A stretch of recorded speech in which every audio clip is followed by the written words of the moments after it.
The Nile River flowed strong and wide. A baby boy lay hidden in a basket among the reeds. His name was Moses. He was a Hebrew baby. The Pharaoh had ordered all Hebrew baby boys to be killed, but Moses' mother wanted to save him. She placed him in the basket. She hoped someone would find him. The Pharaoh's daughter came to the river. She saw the basket. She opened it. She found a crying baby. She felt sorry for him. She decided to adopt him. She named him Moses. She raised him as her own son. Moses grew up in the palace. He had everything a prince could want, but he never forgot his true people. He knew he was a Hebrew. The Pharaoh's palace was grand. It had tall pillars and beautiful gardens. Moses lived a life of luxury. He wore fine clothes. He ate rich food. He learned from the best teachers. Moses was a clever boy. He learned about Egyptian history and religion. He learned how to read and write. He excelled in his studies. He became a strong and capable young man. But Moses also saw the suffering of his people. The Hebrews were slaves in Egypt. They worked long hours building pyramids and cities. They were treated cruelly by the Egyptians. Moses felt conflicted. He was a prince of Egypt, but he was also a Hebrew. He knew he couldn't ignore the plight of his people. One day Moses saw an Egyptian beating a Hebrew slave. Moses was angry. He struck the Egyptian. He killed him. Moses was afraid. He knew Pharaoh would punish him, so he ran away from Egypt. Moses journeyed east. He came to the land of Midian. He sat down by a well. He was tired and thirsty.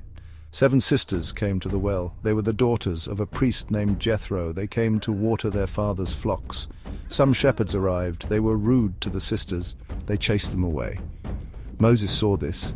He stood up and helped the sisters. He watered their flocks for them. The sisters were grateful. They invited Moses to their home.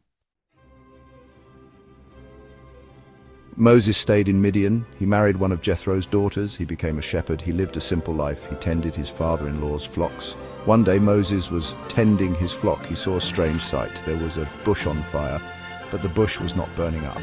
Moses went closer to look. A voice spoke from the bush. The voice said, "Moses, Moses." Moses answered, "Here I am." The voice said, "I am the God of your father, the God of Abraham, the God of Isaac, and the God of Jacob." Moses hid his face. He was afraid to look at God. God said, "I have seen the suffering of my people in Egypt. I have heard their cries. I have come down to deliver them from the Egyptians. I will bring them up out of that land.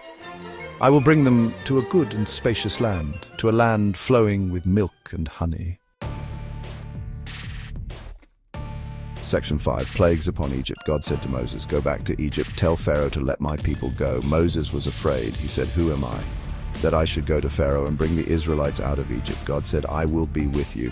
God gave Moses a sign. He turned Moses' staff into a snake. Moses went back to Egypt with his brother Aaron. They went to Pharaoh. They said, "Thus says the Lord, the God of Israel, let my people go, that they may hold a feast to me in the wilderness." But Pharaoh refused to let the Israelites go, so God sent plagues upon Egypt. He turned the Nile River into blood. He sent frogs. He sent lice. He sent flies. He sent locusts. He caused hail and fire to fall from the sky. He sent darkness over the land, but Pharaoh still refused to let the Israelites go. Finally, God sent the 10th plague. He struck down all the firstborn sons in Egypt, but the Israelites were spared. They had put the blood of a lamb on their doorposts. The angel of death passed over their houses. Section 6. Escape through the sea. Pharaoh was heartbroken. He had lost his son. He finally agreed to let the Israelites go. Moses led the Israelites out of Egypt. They took their flocks and herds and all that they had. They journeyed to the Red Sea. Pharaoh changed his mind. He decided to chase after the Israelites. He took his army and chariots. He pursued them to the Red Sea. The Israelites were trapped. The sea was in front of them. Pharaoh's army was behind them. Moses raised his staff. God parted the waters of the Red Sea. The Israelites walked across the seabed on dry ground. The waters formed a wall on their right and on their left. When the Egyptian army tried to follow, the waters closed over them. Pharaoh and his army were drowned. Section 7. Laws from the mountain. The Israelites were free. They sang and danced for joy. They praised God for their deliverance.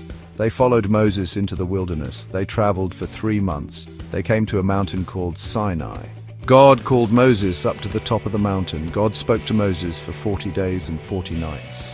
God gave Moses the 10 Commandments. These were laws for the Israelites to live by. The 10 Commandments taught the Israelites how to love God and how to love their neighbors. The first 4 commandments are about our relationship with God. They tell us to worship only God, to keep His name holy, to keep His Sabbath day holy, and to honor our parents. The last 6 commandments are about our relationships with other people. They tell us not to murder, commit adultery, steal, lie, or covet. Section 8, a land of milk and honey. Moses came down from the mountain. He had 2 tablets of stone. The 10 Commandments were written on the tablets. Moses was angry. The people had made a golden calf. They were worshipping it. Moses broke the tablets. He destroyed the golden calf. Moses went back up the mountain. He prayed to God for the people. God forgave the people. He made a new covenant with them. He promised to be their God. They promised to obey His laws. The Israelites journeyed in the wilderness for 40 years. God provided for them. He gave them manna to eat and water to drink. He led them by a pillar of cloud by day and a pillar of fire by night. Finally, the Israelites reached the promised land. It was a land flowing with milk and honey. It was a land of their own. The Israelites crossed the Jordan River. They entered the promised land. They began a new life in the land God had promised them. Section 9, a prophet's final days. Moses led the Israelites for many years. He taught them God's laws. He settled their disputes. He led them in battles against their enemies. But Moses was not allowed to enter the promised land. He had disobeyed God at the waters of Meribah. God told him, "You shall not bring this assembly into the land that I have given them." Moses went up to the top of Mount Nebo. From there, God showed him the promised land. Moses saw the land of Gilead as far as Dan, all Naphtali, the land of Ephraim and Manasseh, all the land of Judah as far as the western sea, the Negeb and the plain. But Moses could not enter. Moses died on Mount Nebo at the age of 120. God buried him in a valley in Moab. No one knows the exact place of his burial to this day. The Israelites mourned Moses for 30 days. Then Joshua, Moses' assistant, became their new leader. He led the people into the promised land.